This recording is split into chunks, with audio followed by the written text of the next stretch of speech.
You only get those kinds of people, they see the value for, working for you. And so they have to like deeply believe like the more valuable I become to this company, the more I'll be rewarded. And they like actually want to dedicate their life to the business. So that's very important. Because if I really don't get that vibe, then it's not fair to both of us because I'm not going to invest in you like I should because I don't think you're going to be here in 10 years. And then you're going to feel that. And it creates, so coachable, sees the value. Obviously obsessed. I just don't like working with mediocre people. I mean, I really just can't stand it. It's the fastest way to make me depressed.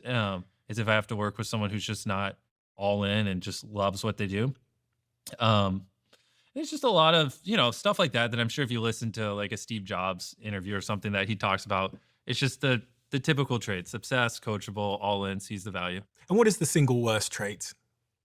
Mediocrity. I mean, it's just like because they're not bad enough where you fire them, but not good. The problem is like, I mean, and you see it in full effect. Great people just love working with great people. They do. And there's something about being around great people that pulls some kind of animal out of you that just makes you want to do more and push more and believe things aren't possible. And I don't know, when you put me around a bunch of other successful entrepreneurs, I just turn into a different human than if you put me around, I don't know, a bunch of people who are just running small businesses and don't really care and don't really have much ambition. I'm like two completely different humans. And you see that same thing in full effect. You put a bunch of A players around more A players, they just build off of each other. But you like put 2 or 3 C players amongst a bunch of great people and they'll start pulling them down. They'll start making them not want to work as much and make work not as fun.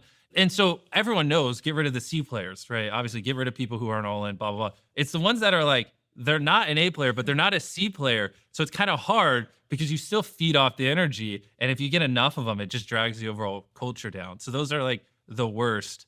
I mean, not everyone can be these like world ending monsters. There are a lot of mundane things like, I mean, the book controller in accounting, I mean, probably doesn't have to be the best in the world. Mm. But, when it comes to like the mission critical things like making videos and things like that, you like just the great people got to be surrounded. Like that's one of your number one jobs as leaders, just to make sure your great people are working with other great people. Cause that's like the number one reason why people leave jobs isn't money. You know what I mean? That's like number 4 on the list. Don't ask me to list them all. I don't remember. I just know the number one thing is, do they enjoy who they're working with? And people will leave their job because they hate working with people way before they'll ever leave because of money. Have you ever been frustrated that the people you've hired don't match your level of obsession? No, because I just find the people that do. Are there people that do? Oh yeah, there's so many people in my business. I mean, obviously you have to take care of them, pay them well. Like they're not the kind of people that'll just make the standard rate. But yeah, like people like Tyler, Klitzner, Russ, and even people on our editing team. I mean, they're putting in most weeks same amount of hours as me, and they're all in, see the vision.